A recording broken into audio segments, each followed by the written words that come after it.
Hello, everyone. My name is Gitika Gorthy, and today I am very honored to be interviewing a very special space champion, Dr. Aidyl Gonzalez. Dr. Gonzalez joined the International Institute for Aeronautical Sciences in 2019. She earned her doctorate in molecular genetics at the California Institute of Technology, then continued her postdoctoral work on myotonic dystrophy at the Institute of Genetic Medicine at the University of California. She mentors high school and middle school students and helps families with different learners through a nonprofit organization she co founded and co directs called the Gift Over Learning Differences Initiative. In 2020, she was recognized by the National Center for Women and Information Technology, Los Angeles Educator for Aspirations in Computing. Dr. Gonzalez was born and raised in South Bronx, New York, and she is a wife, mother, researcher, educator, amateur magician, and solar system ambassador. I am so excited to be able to interview such an amazing woman and learn more about Dr. Gonzalez's journey on a deeper level. Thank you so much for taking some time, Dr. Gonzalez, to conduct this interview. I'm so excited to talk with you today. Thank you for inviting me. I'm so excited. Yeah, before we get into understanding more of your journey, first I'd like to know more about your typical day. What do you currently do and how does it run? Well, besides, I'm also an educator. I'm actually a high school teacher as well as a mentor. So I do a couple of things. So a typical morning, I passage my worms because I'm getting ready for suborbit microgravity flight that is in May with Possum 13. So I'm getting my experiments ready. I have to keep them alive. And then I also collaborate with my Possum 13 team because we're getting ready for honoring the Mercury 13 surviving members. Then after that, I also teach high school students chemistry, honors biology, and helping them prepare for their own research, their own unique research to contribute to, the betterment of humankind, as well as be a mentor for Mind magazines run by students from around the world, taking basically having their voice heard in all aspects of STEM. Wow, that is amazing. I had no idea you were so involved in student life and empowering student voices. And I think that's amazing because the younger generations need to have that push and that support. So that's amazing. I think it's really important to pay it forward. I'm fortunate enough with my mentors, my PIs, that allow me to do research and straddle with education. I wanted to make sure that the students, especially, to know that grades are not what define you. Grades are supposed to be there to help you grow how to learn, how to be a better learner, and how to contribute and think critically. And I don't like, especially with the students I help and mentor, that I got an 89 and that, I can't get into that special college. No, that's not true. Especially now, college, I want to see the whole individual. You don't have to wait to college to contribute in STEM. And also try to change the mindset that grades are just like in sports. Oh, you didn't have the right form. Where can I help you so you could be more successful and develop that mastery? Yeah.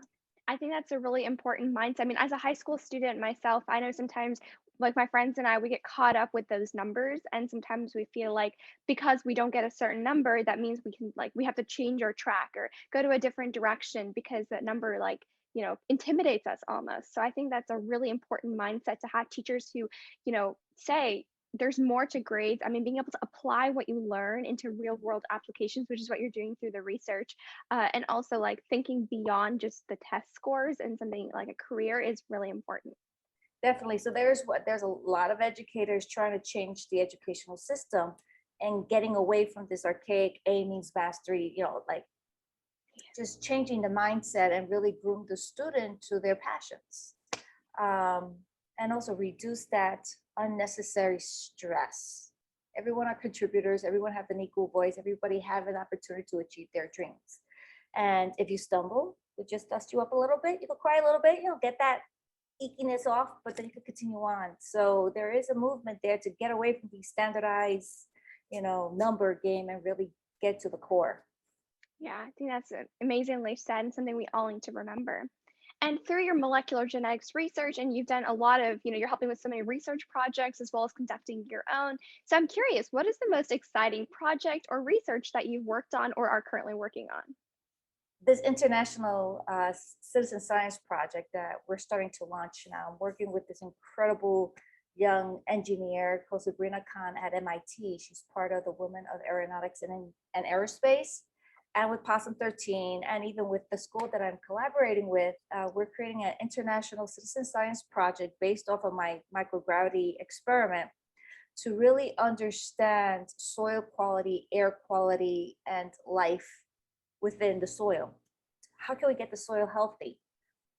How is there any trend upward or downward that is happening around the world when you look at the soil quality? So we are launching pretty soon. I have to still make the videos on how to perform the experiment for students who are 6 years old to anyone who's 110, whoever wants to participate. Take soil quality, know their coordinates, take some soil and really do some analytical research and then place it into the database. One particular thing I'm interested in are these little particular nematodes, and see if they're beneficial or parasitic nematodes present in the soil, or are there any? And that's like my ultimate. So when we have all this data, all students around the world could take a step back and say, wow, I have a question. Is there a downtrend or an uptrend? Is it specific for a particular coordinate for these particular data sets from happening? Is it getting better in one particular area or not? And if so, how can we address it? Also, this is for equitable education, especially STEAM education. I want to make sure every student out there, no matter what their educational background or race or socioeconomic, they have an opportunity to contribute to science. So you may be in a shelter or homeschool students, or where I grew up as well in the South Bronx, not every person had the access or the school have access. So I'm trying to win some grants to start sending out materials for everyone. So I want to make sure every student have that opportunity to contribute and see the beauty of science, because it is an art. Definitely. I think that is amazing. I mean, it's something very similar to what I'm trying to do with Ignited Thinkers. I'm trying to spread space education to all, regardless of their age, because anyone can be a part of space. You don't have to be an old person to go into, working in the space industry. Your gender, your ethnicity, economic status, your background, and none of that. Literally, what you were saying is my mission statement is, whether it be space or science or anything in the STEAM, we need to make it accessible to all. And I think the work you're doing, trying to combine your science and further scientific exploration, but also involving everyone else, it's just remarkable. So that's really cool to hear. Yeah, and that is the mission of Project Possum, because we want space for all and you have access for all. And as a Possum 13 ambassador, we are trying to allow students to contribute and really be part of the space exploration, not only on this planet to better it, but even beyond. Yeah, it's an amazing program and initiative. I was actually looking into it before our interview. And so Great. you have had, yeah. So you've had many cool experiences. And so could you like share one of them as how it has helped you, whether it be, working with high school students, mentoring, or being a part of some research? I'm sure you've had some really nice experiences. So how has a certain experience helped you grow as a person? Well, this is going to be an interesting experience. I always wanted to get into space ever since I was a little girl. And I know one thing is that if my father is working or my friends are out there, I can always look up to the moon, and like they're also looking up to that moon. That's our commonality. They know that at a certain time I'm always looking up and they're looking up. I hope they feel me and I feel them. But what drove me into harder into space exploration research, as well as including education, is when I had a really bad accident in 2003. I fell 140 feet and kind of derailed me. I had to learn how to walk and repair myself and all that stuff. That was when I was at the Institute of Genetic Medicine at USC. I was studying myotonic dystrophy. I was able to find a clone. I was hoping to start my own little lab, and boom, I fell. Totally derailed me. I'm calling like the March of Dimes saying I won't make my grant deadline. I literally fell, Google me. And they're like, I'm sorry, can't. So all that research that I performed, all the animals are dying. and I'm really persistent. And I'm like, I can't walk. My hands are shaking because I had a massive injury. And I'm trying to explain to one of my technicians, a fantastic hands-on scientist, describe how to do an injection, because we were doing injections right into the gonad. We were getting some data, but I couldn't do it. So I had to take a pause and I had to really reevaluate my life, because I was so hyper focused on opening my lab and getting this research out that I forgot the grander scheme of paying it forward. I always paid it forward, but I'm like, wait a second. When I was doing my outreach, I noticed kids saying, "Oh, I'm never going to achieve that," and that always bothered me. So I was like, you know what, I could do both. So I learned to walk again. It took many years. Now being a mom, trying to get my fine motor skills through magic. Then I started to work at Cal Poly Pomona. I became a co-PI with Craig Lemunyan, and we're studying sperm motility as well as mitochondrial inheritance. And I'm still thinking about space. I want to have that opportunity, but I'm still under repairs and a lot of pain meds. So I'm like, wait a second, I'm pretty bright. I want to try to heal myself. So I'm like, I want to take a step back, invest in myself further. So I went back to Caltech as a postdoc, trying to find a gene to regulate pain using the simple vertebrate zebrafish, using a flip trap method that the consortium was creating at Caltech, as well as learn how to code. That's when I started getting into coding, Python, I started to do all this stuff. And I was able to find a gene that actually regulates pain. So I was on so many things to numb my pain because I fell, but it wasn't working after a time, but we were able to find a gene.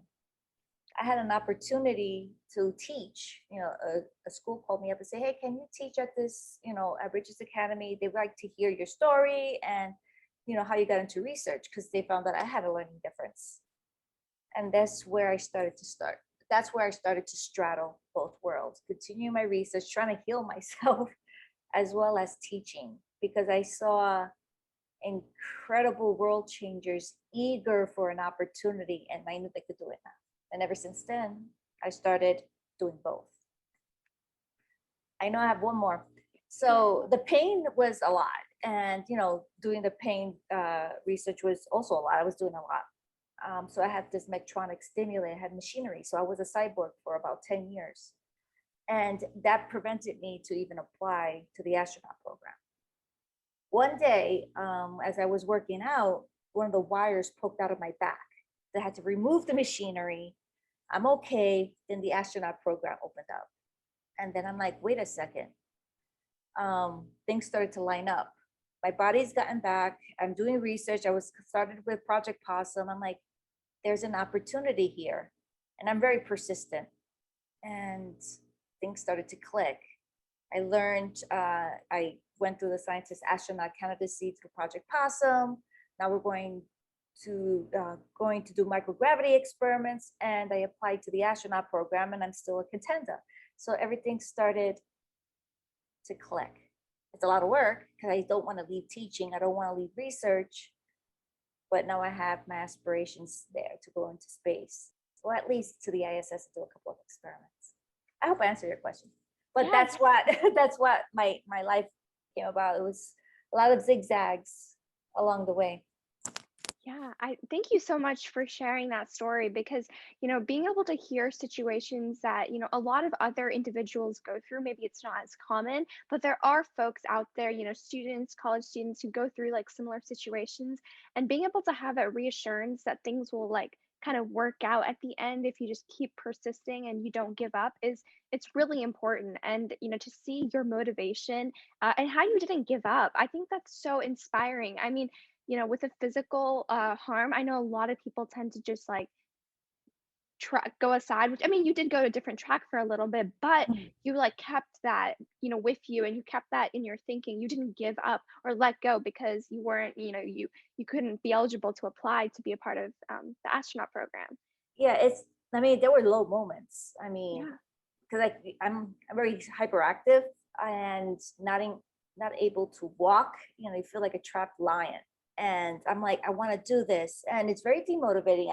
I was in that dark place of suicide. I'm like, everything that I have done just stopped, you know. I overcoming my learning difference, especially when going to high school, didn't do well. But when I was diagnosed in college from a 1A to a 4.0, you know, I'm like, I've overcame so many and stereotypes and first one in my family to graduate. And then just a freaking fall derail me. I'm like, you know, you hear the naysayers, right? They start to have that louder voice. But then I'm like, wait a second, I'm looking at my kids. My kids said, Mommy, you're a superhero. You know, how my children looked up to me saying, oh, you just can't walk right now. You're going to do it later. And I'm like, whoa, that's true. I could just do it later. I just have to work at it now. Um, I asked for help, of course, and you know, I need moments for myself to heal. But then once it's a strength to ask for help. And I'm like, wait, I could do this. You know, maybe a couple of years delay, but I'm here. And I guess what I want to convey to everyone, even your delay or you have a learning difference or something happened to you physically, you can overcome it or find a way to get to your goal one way or another. And that goal will change a bit because you realize, wow, you're becoming an advocate and you will be mentoring and inspiring someone else because you persevered, you reached your goal, but you added other goals there.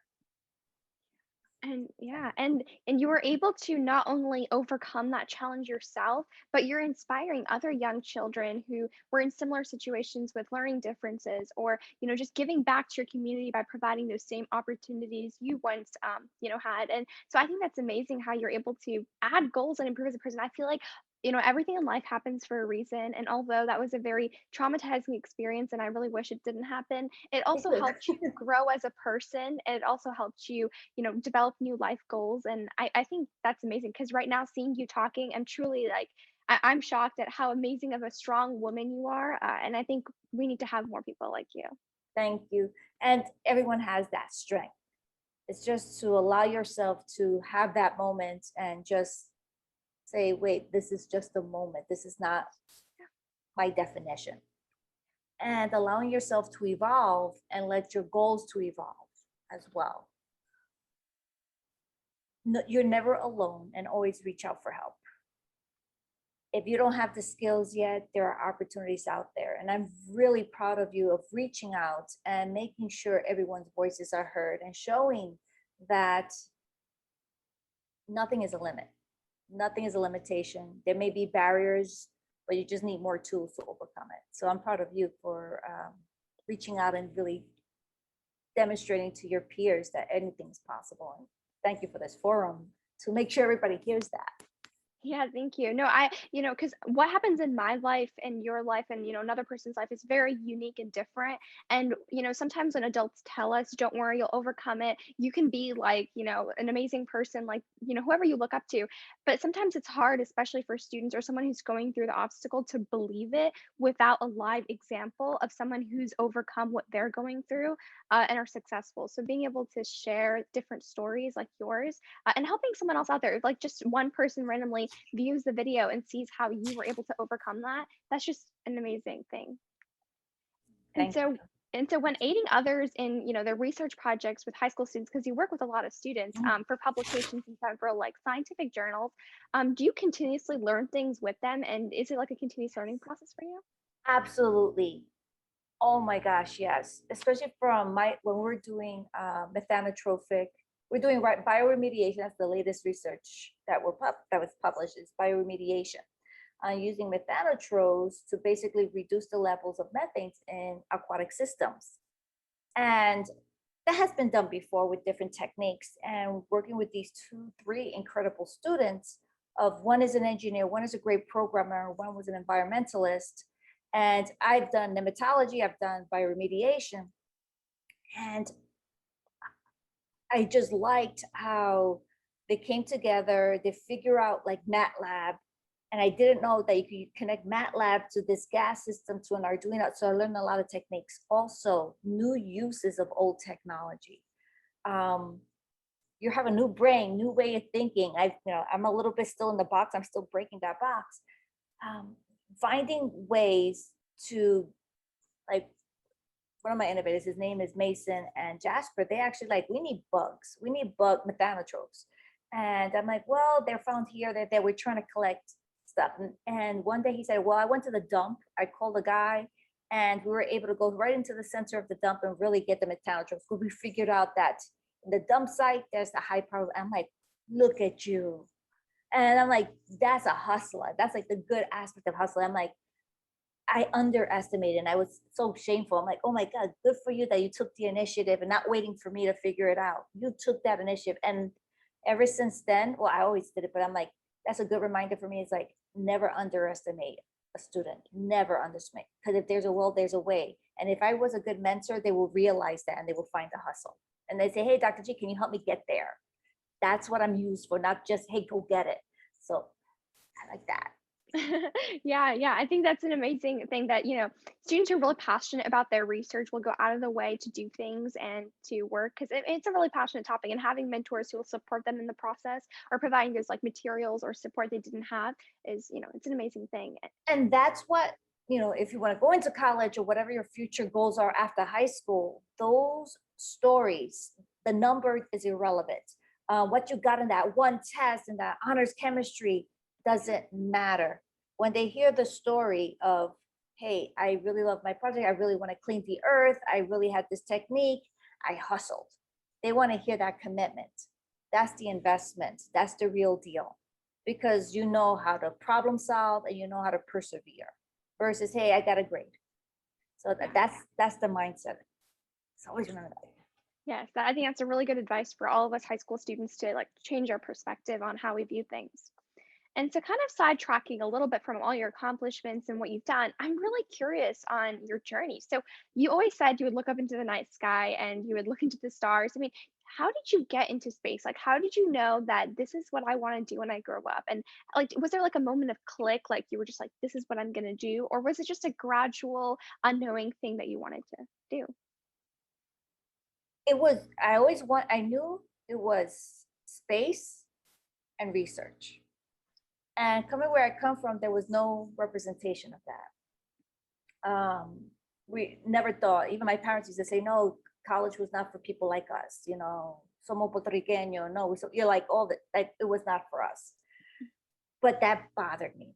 And I remember the aha moment. It was 7, 8 years old, and we lived in an apartment building, and I guess the landlord threw this bug bomb. We didn't know, it was in November. And this big bug laid, I thought was eggs. And my sister and my brother were still asleep. I got out of my bunk bed and I'm like, wow, they look like little worms. So I covered it up with a box, a Tomacan box, to just age myself. And I remember every day checking it out. And then all of a sudden, these little worms, which were actually egg capsules, were little cockroaches coming out. And what's interesting is that when they hatch out, they're very white, but over time they darken because of the oxygenation. And I was like blown out of my mind. So I went, mommy, guess what? We have cockroaches in. And she's like, I'm telling her whole the story. And she's like, how do you know that? I'm like, I got the whole family. Forget about my mother, took out the ray, killed it, but that was my inspiration. And I remember going to school, asking my teachers, why did that happen? Why did that happen? They're like, never mind, God did it. I'm like, okay, fine. Well, why? And then two things clicked. Stanley's comic books, because there used to be a comic book stand in the corner. It's like a little shack. So I always got the X-Men and Spider-Man. So I'm like, okay, I heard that word DNA and mutants. Then it's old sci-fi episode, a series called V.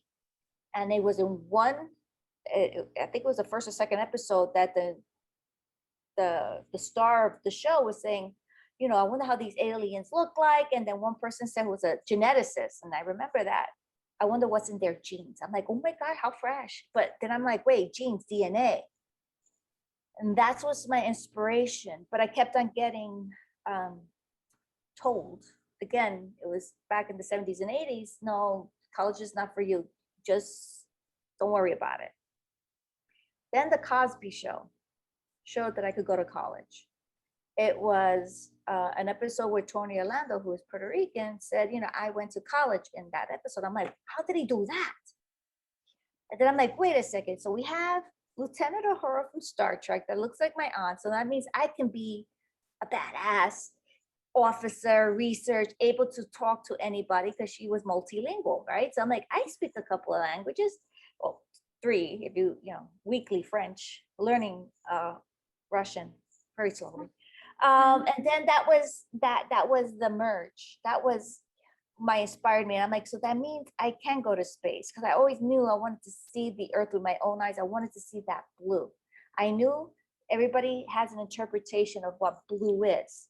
I wanted to see the earth and have that awestruck. I didn't want to hear it that this is that particular wavelength. I knew about wavelengths then.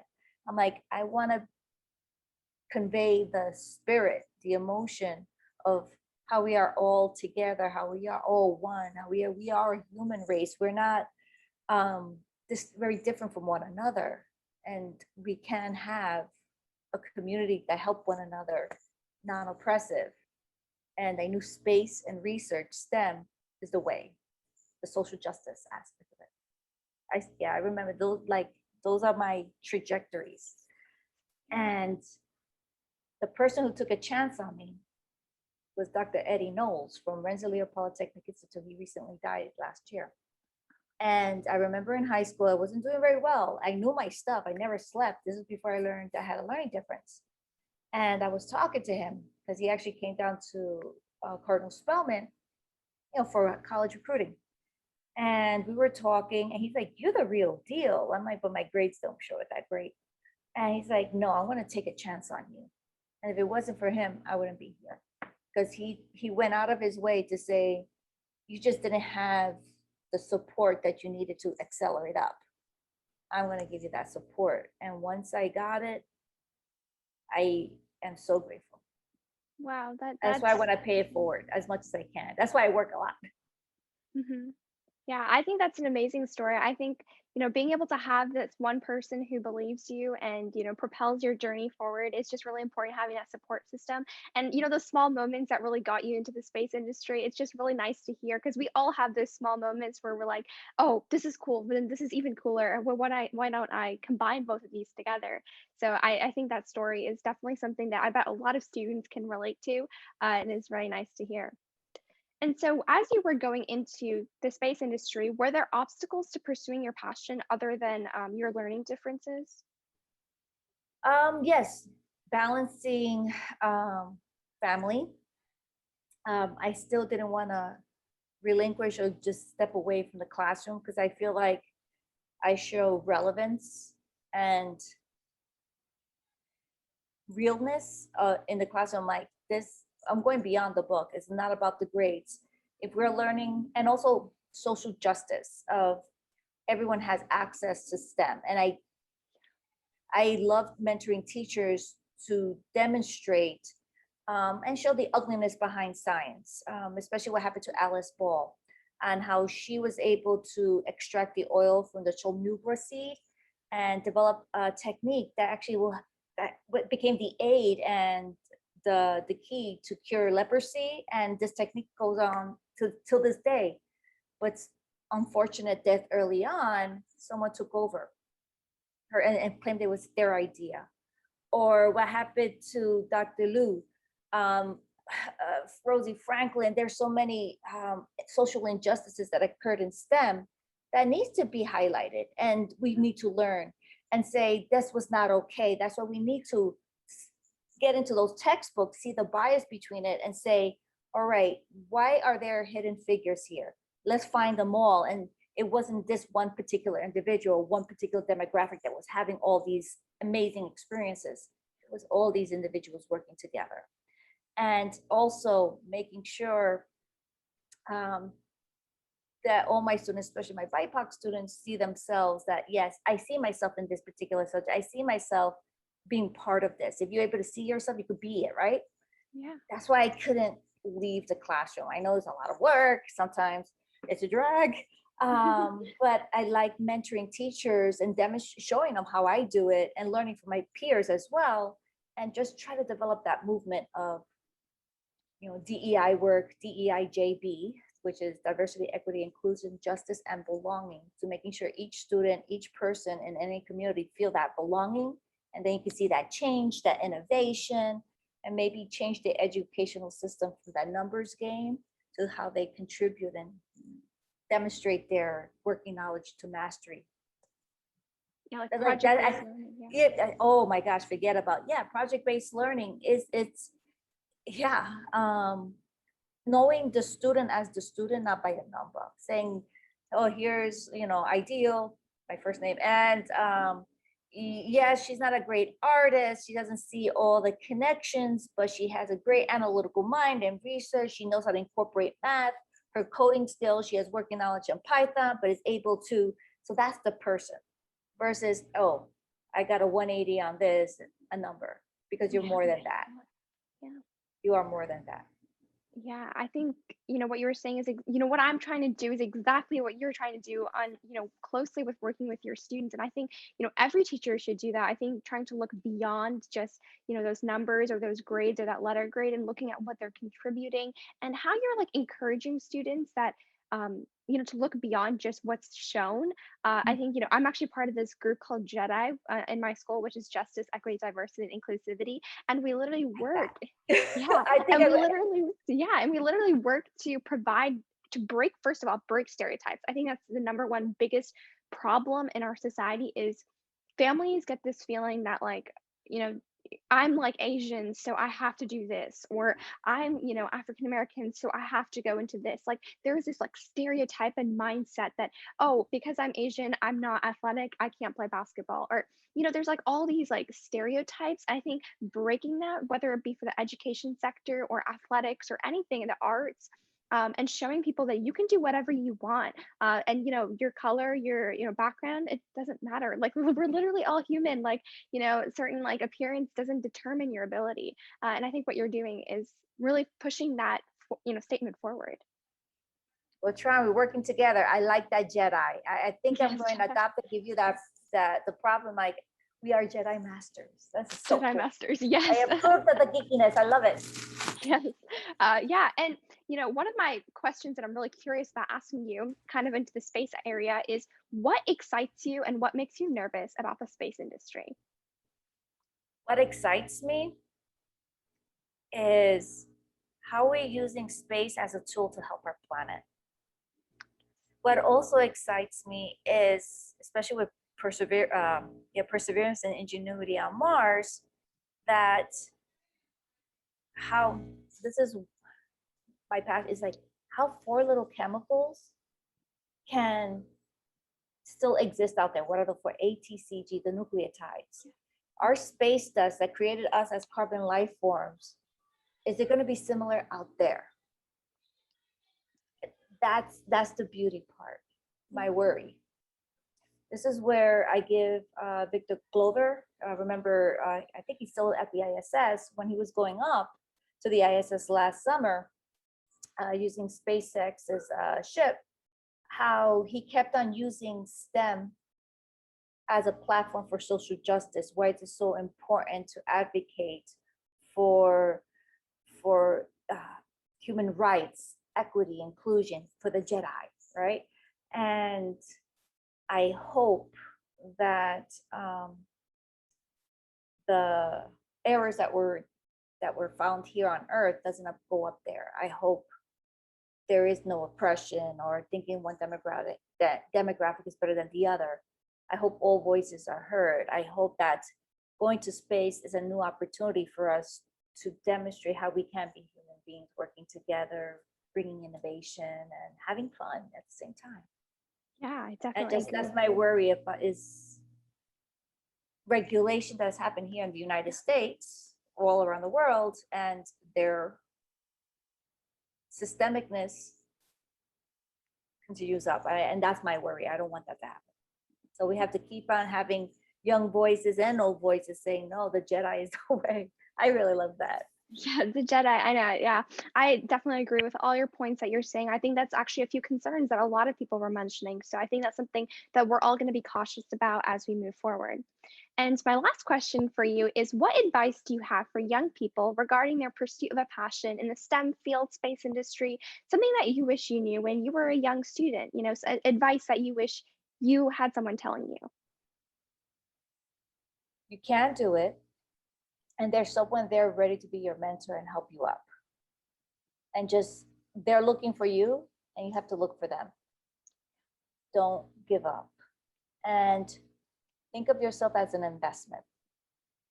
Let's take the STEM, let's take the geeky way. So you know what a slingshot is, right? Yeah. And when you're pulling back the slingshot, you're actually increasing your power, your energy, right? You're investing in yourself, a lot of potential energy. Don't worry if anybody else is passing you by. You're investing in yourself. Because once you're ready to fly with your mentors and your team, how far you will go. Don't compare yourself to others. Try to lift others up, and they will lift you up. Look for the mentors and know that you can get there. You know, don't hesitate to reach out to me. I have students do reach out for me, especially because I have my Instagram. I do a lot of STEM work through there. And if any student wants to participate in my magazine, we're always looking for writers and artists. Just reach out. Just reach out because someone is there to help. I think that slingshot example is the perfect thing. I think always, first of all, believing you can do it and never give up and never giving up on anything, on your passion especially, and always investing in yourself first, and building that support system or mentors, and looking constantly looking out for people who can help you in your journey or someone you can look up to is so important. And that slingshot example is one of the best I've ever heard. I think being able to invest in yourself will propel you even further. And don't compare yourself with other individuals. You're on your own track, your own journey, which is different and unique from everyone else. So I think that is amazing advice we should all really take to heart. So thank you so much, Dr. Gonzalez, for conducting this interview. I truly had a blast talking with you, and I was able to learn so much from you. Well, thank you. And again, you're doing amazing work, and I'm so flattered that you chose me to be part of your program. And if you need any help or anyone in your audience, please never hesitate to reach out to me or anyone out there. I mean, seriously, all you have to do is just email them. Yeah, thank you.